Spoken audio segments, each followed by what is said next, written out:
Hi friends, welcome to my channel. இங்கே நம்ம சேனலில் முள் சீத்தா அந்த பழத்தை பற்றி பார்க்க போகிறோம். இது நம்ம வீட்டு தோட்டத்தில் நல்லா பழுத்து அதுவாகவே தானாக கீழே விழுந்துருச்சு.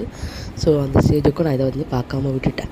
இது வந்து சீத்தாப்பழம் இருக்கு இல்லையா, அந்த பழத்தோட ஃபேமிலி தான். இதோட இலைகளை வந்து நம்ம எக்ஸ்ட்ராக்ட் பண்ணி டீ போட்டு குடித்தோன்னா கேன்சர் செல்ஸை ஃபைட் பண்ணுது.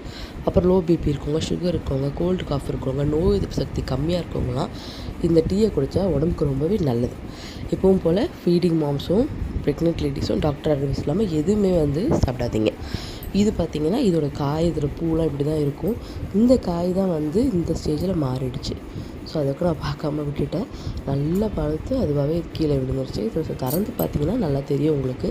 சீத்தா பழத்தில் இருக்கிற மாதிரி பார்ட்டிஷனாக இருக்கும். எல்லா பார்ட்டிஷன்லேயும் குட்டி குட்டி சீட்ஸ் இருக்கும். ஸோ இதை வந்து சாப்பிடும் போது ரொம்ப கேர்ஃபுல்லாக சாப்பிடுங்க. குட்டி குட்டி கொட்டைகள் இருக்கும். இனிப்பு புளிப்பு கலந்த மாதிரி தான் இருக்கும். ரொம்ப ஸ்வீட்டாலாம் இருக்காது. ஸோ இந்த மாதிரி நிறைய வீடியோஸ்க்கு என் சேனலை ஃபாலோ பண்ணுங்கள். பாய்.